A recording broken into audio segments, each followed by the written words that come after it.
Hello everyone. So today in this video we'll see a new topic of histology, that is skin. ठीक है, तो let's start with the video. It is the largest, it's the longest organ of the body. Longest organ इसीलिए बोला जाता है क्योंकि पूरी body को ओवरऑल जो कवर कर रहा है वो क्या है, स्किन है. ठीक है, it will cover the whole body and protect the organs inside the body. ठीक है, तो ये आपके ऑर्गन्स है, सपोज ये कोई भी ऑर्गन्स है और ये आपकी बाहर की कवरिंग है. तो ये कवरिंग बेसिकली क्या है, स्किन है. तो वो क्या कर रही है कि अंदर के जो ऑर्गन्स है उसको क्या कर रही है, प्रोटेक्ट कर रही है. इसी तरीके से बहुत सारे यहाँ पे वेरियस फंक्शंस दिए हुए हैं. ये फिजियोलॉजिकल पार्ट ऑफ स्किन हो जाता है, ये हिस्टोलॉजी पार्ट ऑफ स्किन में नहीं आता. But let us discuss about this. जिसके अंदर आता है आप लोगों का protective function, sensory function, synthesis function, regulation of the body. ये करके डिस्कस करते हैं. प्रोटेक्टिव फंक्शन इसीलिए क्योंकि ओवरऑल बॉडी को वो क्या कर रहा है, कवर कर रहा है. तो बेसिकली वो क्या करेगा, प्रोटेक्शन करेगा. उसके अलावा पाम पे और फीट के ऊपर जो स्किन होती है वो थिक होती है, जो कि बेसिकली पाम और फीट के ऊपर फ्रिक्शन जो होता है वो ज़्यादा होता है. तो अगर फ्रिक्शन ज़्यादा है तो बेसिकली जो हमारी स्किन होती है वो थिक होती है. मतलब बेसिकली वो फंक्शन किसका वहाँ पे परफॉर्म कर रही है, that is a protective function. उसके अलावा हमारे स्किन के अंदर जो मेलेनिन पिगमेंट होता है वो मेलेनिन पिगमेंट कलर के साथ साथ अल्ट्रावायलेट रेज ऑफ सन जो होती है उससे भी हमारी स्किन को जो है बचाता है. अगेन द स्किन का कौन सा फंक्शन, प्रोटेक्टिव. सेंसरी फंक्शन मतलब क्या कि सबक्यूटेनियस सेंसरी रिसेप्टर्स कुछ स्किन के ऊपर प्रेजेंट होते हैं because skin is obviously a sensory organ. तो पेन, टच अगर किसी में होता है या किसी को चटका लगता है या कुछ भी सेंसेशन होता है तो वो फील होता है. सिंथेसिस फंक्शन, ठीक है, सन की जो लाइट होती है, सनलाइट जो होती है उसके इन्फ्लुएंस के अंदर हमारी बॉडी में क्या प्रोड्यूस होता है, विटामिन डी. ठीक है, जो किससे प्रोड्यूस हो रहा है, स्किन से प्रोड्यूस हो रहा है. तो सिंथेसिस का फंक्शन हो रहा है. सिमिलरली वो स्वेट रिलीज़ कर रहा है तो बॉडी टेम्परेचर का रेगुलेशन, वाटर का, इलेक्ट्रोलाइट का रेगुलेशन. सिक्रीशन, स्वेट और सीबम को सिक्रीट करता है. उसके अलावा कुछ हार्मफुल प्रोडक्ट्स और कुछ हार्मफुल मॉलिक्यूल्स को एक्सक्रीट भी करता है. तो ये सारी क्या है, स्किन के कुछ फंक्शंस है. अभी जो लेयर्स है स्किन की, मेजरली दो लेयर होती है, एपिडर्मिस और डर्मिस. एपिडर्मिस जो है वो आउटर मोस्ट लेयर होती है, आउटर मोस्ट लेयर होती है, outer most layer of the skin. और जो डर्मिस होता है वो होता है आपका inner most layer of the skin. याद रखना है कि एपिडर्मिस जो होती है वो एवैस्कुलर होती है, मतलब इसमें कोई भी ब्लड सप्लाई प्रेजेंट नहीं होता. उसका मतलब क्या हुआ कि यहाँ पर कोई भी ब्लड वेसल्स नहीं है, कोई भी नर्व सप्लाई नहीं है. तो जो ब्लड या जो न्यूट्रिएंट्स यहाँ पे आएंगे वो कैसे होंगे, बिल्कुल मतलब इसमें न्यूट्रिएंट्स मिलेगा ही नहीं. मतलब लाइक ये अगर एपिडर्मिस है, एपिडर्मिस जो है वो एवैस्कुलर है. एवैस्कुलर का मतलब क्या होता है कि यहाँ पे कोई भी ब्लड सप्लाई नहीं है, नर्व सप्लाई नहीं है. तो यहाँ पे न्यूट्रिएंट्स कैसे आएगा, बिकॉज अल्टीमेटली न्यूट्रिएंट तो ब्लड सप्लाई से, नर्व सप्लाई से मिलता है. तो यहाँ पे नीचे जो है डर्मिस प्रेजेंट होता है और डर्मिस जो होता है वो हाईली वेस्कुलर होता है. तो अगर डर्मिस हाईली वेस्कुलर है तो वो सारे न्यूट्रिएंट्स को क्या करेगा, डिफ्यूज़ कर देगा टुवर्ड्स द एपिडर्मिस. इस तरीके से एपिडर्मिस को डिफ्यूज्ड न्यूट्रिएंट मिलता है फ्रॉम द डर्मिस. ठीक है, तो ये क्या है, सुपरफिशियल लेयर होती है, एवेस्कुलर लेयर होती है जहाँ पे कोई भी ब्लड सप्लाई नहीं होता और न्यूट्रिएंट्स जो है वो डर्मिस से डिफ्यूज़ होते हैं. ठीक है, 5 सभी लेयर्स इसकी होती है. Stratum corneum, stratum lucidum, stratum granulosa, stratum spinosa and stratum germinativum, जिसको हम लोग स्ट्रैटम बेसल भी बोलते हैं. स्ट्रैटम कॉर्नियम जो होता है बेसिकली ये आउटर मोस्ट लेयर होती है जो कि डेड सेल से बनी हुई होती है. और ये जो होती है बेसिकली लिविंग सेल्स नहीं होती, बेसिकली डेड सेल्स होते हैं. और ये जो है एक दूसरे से कैसे चिपके हुए हैं, एक ग्लू लाइक स्ट्रक्चर से चिपके हुए हैं जिसके अंदर क्या है, लिपिड्स प्रेजेंट है. और वो लिपिड जो है वो क्या करता है, स्किन को basically water proofing nature provide करता है. ठीक है, उसके ही नीचे मतलब स्ट्रैटम कॉर्नियम सबसे आउटर मोस्ट लेयर. अगर मैं एपिडर्मिस बना रहा हूँ, सपोज ये मेरी एपिडर्मिस है, तो ये हम लोग इसको 5 लेयर में डिवाइड कर दिया. ठीक है, अब उसके ऊपर आप लोग देखिए कि सबसे ऊपर की ये जो लेयर है ये क्या है, कॉर्नियम है. ठीक है, कॉर्नियम है जिसके जो किससे बनी हुई है, डेड सेल से बनी हुई है. यहाँ पे क्या प्रेजेंट है आपका, डेड सेल्स के मतलब सेल्स प्रेजेंट है. और लिपिड्स का यहाँ पे क्या है, मतलब लिपिड्स यहाँ पे प्रेजेंट है जो कि स्किन को क्या बनाते हैं, वाटर प्रूफ. सेकेंड है ल्यूसियम, स्ट्रैटम ल्यूसियम की ये सेकेंड लेयर है जो कि बिल्कुल स्ट्रैटम कॉर्नियम के नीचे प्रेजेंट है, जिसको मैं ग्रीन से बना रहा हूँ. और इस स्ट्रैटम ल्यूसियम के अंदर क्या होता है, बेसिकली स्ट्रैटम ल्यूसियम के अंदर हमारे पास एक्चुअली प्रॉपर सेल का अरेंजमेंट नहीं होता, बट जो सेल बाउंड्रीज होती है they are extremely distinct with each other. ठीक है, ये आपको याद रखना है. जो थर्ड लेयर होती है जो कि स्ट्रैटम ल्यूसियम के नीचे होती है, दैट इज स्ट्रैटम ग्रैन्युलोसा, जिसको मैं यहाँ पर ऑरेंज कलर से बना रहा हूँ, स्ट्रैटम ग्रैन्युलोसा इस तरीके से, जो कि बिल्कुल स्ट्रैटम ल्यूसियम के नीचे होती है. ये 5 से 6 फ्लैट सेल की लेयर होती है बेसिकली, और इनकी जो सेल्स होते हैं इनमें स्पेशलाइज कैरेक्टर होता है in the presence of granules, ठीक है। ग्रैन्यूल्स इसके अंदर प्रेजेंट होते हैं, इसीलिए इस लेयर को क्या नाम दिया है, ग्रैन्युलोजा। देन उसके नीचे क्या होता है, जो लेयर होती है दैट इज स्पाइनोसम। ये जो लेयर है वो क्या है, स्पाइनोसम, स्ट्रैटम स्पाइनोसा। स्ट्रैटम स्पाइनोसा का क्या ये है सिग्निफिकेंस है कि स्ट्रैटम स्पाइनोसा की लेयर में जो सेल्स है उनके डेस्मोसोमल जंक्शंस, डेस्मोसोमल जंक्शंस मतलब क्या कि ये एक सेल है, ठीक है, और इससे ये दूसरा सेल अटैच हो रहा है, तो ये क्या है, उन दोनों सेल्स का डेस्मोसोमल जंक्शन है। इन दोनों डेस्मोसोमल जंक्शंस के ऊपर स्पाइन प्रोसेस जो है अपीयर हो रही है।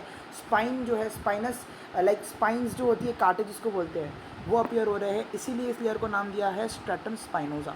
और जर्मिनेटिवम, जर्मिनेटिवम का मतलब होता है कोई भी चीज़ जर्मिनेट हो रही है या बन रही है। स्ट्रैटम बेसल भी जिसको हम लोग बोलते हैं बेसिकली, तो ठीक है, जर्मिनेटिवम। यहाँ पे बेसिकली क्या है कि कैरेटोनासाइड्स जो होते हैं, मतलब उसके अलावा मेलेनोसाइड्स जो होते हैं, जो मेलेनिन बनाते हैं, मेलेनोसाइड्स जो होते हैं, कैरेटिनोसाइड्स होते हैं, वो कहाँ बन रहे हैं, इस लेयर के अंदर बन रहे हैं स्ट्रैटम जर्मिनोसा, जो कि क्या हो जाएंगे फर्दरली ऐसे ऊपर जा कर के सेटल होंगे, ठीक है। तो कैरेटिनोसाइड्स है, मेलेनोसाइड्स है, ये सारे जो है किस में बन रहे हैं, बेसल लेयर में, स्ट्रैटम जर्मिनेटिवम में, ठीक है। और क्योंकि वो बेस पे है इसीलिए हम उसको क्या बोलेंगे, स्ट्रैटम जर्मीनियम बोलेंगे। अभी आप लोग यहाँ पे देखिए, ये स्ट्रैटम कॉर्नियम है, बिल्कुल ये जो है बिल्कुल एक डेड सेल का स्ट्रक्चर है। उसके नीचे स्ट्रैटम ल्यूसियम जो सेल है, उनकी जो बाउंड्रीज है that is extremely distinct from each other, ठीक है, extremely distinct from each other. उसके आगे आता है स्ट्रैटम ग्रैन्युलोजा, ठीक है, स्ट्रैटम ग्रैन्युलोजा, ये देखिए स्ट्रैटम ग्रैन्युलोजा, ये है आपकी स्ट्रैटम ल्यूसियम, ये आपकी स्ट्रैटम ल्यूसियम है, जो कि सेल्स की बाउंड्री जो है extremely distinct with each other है। और यहाँ पर हमारे पास नीचे कौन सी लेयर है, स्ट्रैटम ग्रैन्युलोसा। तो इस सेल्स के अंदर देखिए, इस सेल्स के अंदर ये जो आपको वायलेट स्ट्रक्चर्स मिल रही है, वायलेट स्ट्रक्चर्स, ये क्या है, ग्रैन्यूल्स है, इसीलिए इसको हम लोग ग्रैन्युलोसा बोला है। Then spinosa, that is spinosomal junction, desmosomal junction, spinous processes यहाँ पर प्रेजेंट होते हैं, इसीलिए हम लोग ने इसको स्ट्रैटम स्पाइनोसा बोला हुआ है। और फिर ये क्या है, स्ट्रैटम बेजा या स्ट्रैटम जर्मिनेटिवम। यहाँ पे क्या बनाते हैं, ये सेल्स बनाते हैं आपके कैरिटिनोसाइट्स और आपके मेलिनोसाइट्स, ठीक है, ये सेल्स का प्रोडक्शन करते हैं, इसको जर्मिनेट करते हैं, इसीलिए हम लोगों ने इसको क्या बोला है, स्ट्रैटम जर्मिनेटिवम, ठीक है। यहाँ तक आई गेस आप लोगों को समझ में आ गया होगा, सिंपल, हाँ ठीक है। ये सेल्स बनाते हैं कैरिटोनोसाइट, ठीक है, ये आपको पता है। अब बात करते हैं किसकी, डर्मिस की, जो कि क्या है, एपिडर्मिस के बिल्कुल नीचे प्रेजेंट होता है। तो ये एपिडर्मिस के नीचे जो स्पिलो प्रेजेंट होता है, और ये हाईली वेस्क्यूलर होता है। और क्योंकि हाईली वेस्क्यूलर होता है, हम लोगों ने ऊपर डिस्कस किया कि एपिडर्मिस जो है वो ए वेस्क्यूलर है, जो सारे न्यूट्रिएंट्स है, क्योंकि न्यूट्रिएंट्स तो सब इधर है ना, क्योंकि यहाँ पे ब्लड सप्लाई है, यहाँ पे ब्लड सप्लाई नहीं, क्योंकि ये ए वेस्क्यूलर है, इसीलिए यहाँ पे ब्लड सप्लाई नहीं है, बट ये वेस्क्यूलर इसलिए यहाँ पे ब्लड सप्लाई है। तो यहाँ पे जितने भी न्यूट्रिएंट्स हैं वो सारे डिफ्यूज़ हो जाएंगे टुवर्ड्स द एपिडर्मिस। और यहाँ पे अगर डिफ्यूजन हो रहा है एपिडर्मिस का, तो ये क्या बना रहा है, बेसिकली न्यूट्रिएंट प्रोवाइड कर रहा है टू द एपिडर्मिस, और यहाँ पे इस तरीके से एपिडर्मिस को न्यूट्रिएंट्स मिल रही है, ठीक है, इस तरीके से एपिडर्मिस को न्यूट्रिएंट्स मिल रही है, ओके। अभी जो डर्मिस है उसकी फर्दर 2 लेयर्स है, papillary layer and reticular layer.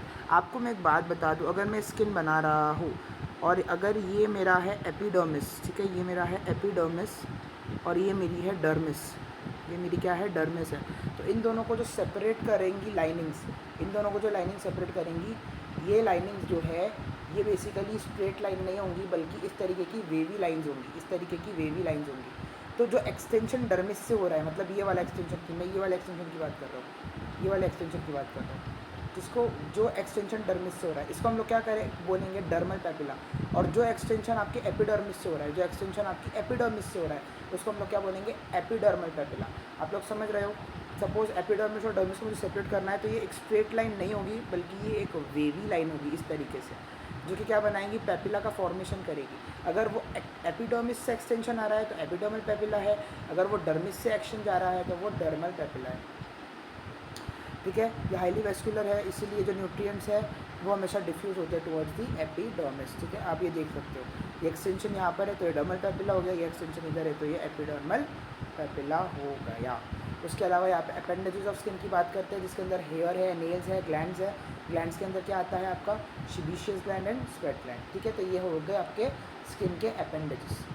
अब यहाँ पे हम लोगों को बात करनी है अबाउट द ग्लैंड्स। सबसे पहले हम बात करेंगे किसकी, स्वेट ग्लैंड की। स्वेट ग्लैंड जो है बेसिकली 2 टाइप के होते हैं, eccrine gland and apocrine gland. Eccrine gland जो होता है वो ज़्यादातर ट्यूबोकोलॉइडल ग्लैंड होता है। ट्यूबोकोलॉइडल ग्लैंड का मतलब क्या होता है कि इसमें ट्यूब भी है और इसके अंदर कोलॉइड्स भी है। अब मैं आपको इसको एक्सप्लेन करता हूँ, ठीक है। आपकी ये स्किन की लेयर है, ठीक है, ये एपिडर्मिस ऊपर है और डर्मिस नीचे है। तो इस तरीके की कोलॉइडल स्ट्रक्चर होंगे और फिर ये ऐसे ट्यूब होंगी। ये होता है स्वेट ग्लैंड। मतलब ये क्या है, आपका कोलॉइडल स्ट्रक्चर है और ये क्या है, आपकी ट्यूब है। इसीलिए इसको हम लोग ने क्या बोला है, ट्यूबरोकोलॉइडल ग्लैंड। ट्यूबरोकोलॉइडल ग्लैंड, तो जो डक्ट है या जो ट्यूब है वो passing through the dermis to the epidermis and open into the opening, जिसको हम लोग क्या बोलेंगे, स्वेट पोर। तो यहाँ पे बेसिकली ये जाकर के एक पोर से ओपन हो जाएगी जहाँ से स्वेट निकलेगा, उसको हम लोग ने क्या बोला है, स्वेट पोर बोला है। और जो कोलॉइडल पार्ट है वो क्या है, एम्बेडेड कहाँ पर है, डर्मिस। डर्मिस मतलब क्या, जो एपिडर्मिस के नीचे है वहाँ पर कोलॉइडल पार्ट एम्बेडेड है। आप देखिए जो कोलॉइडल पार्ट है वो कहाँ पर है, डर्मिस के अंदर है, ठीक है।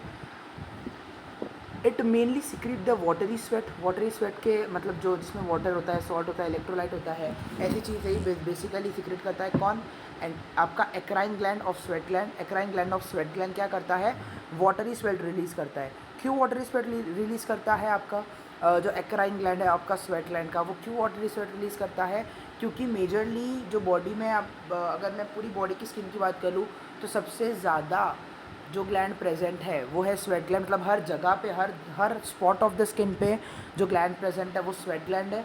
और उसमें भी अगर हम सब टाइप देखें तो सबसे ज़्यादा जो प्रेजेंट है वो एक्राइन ग्लैंड है आपका।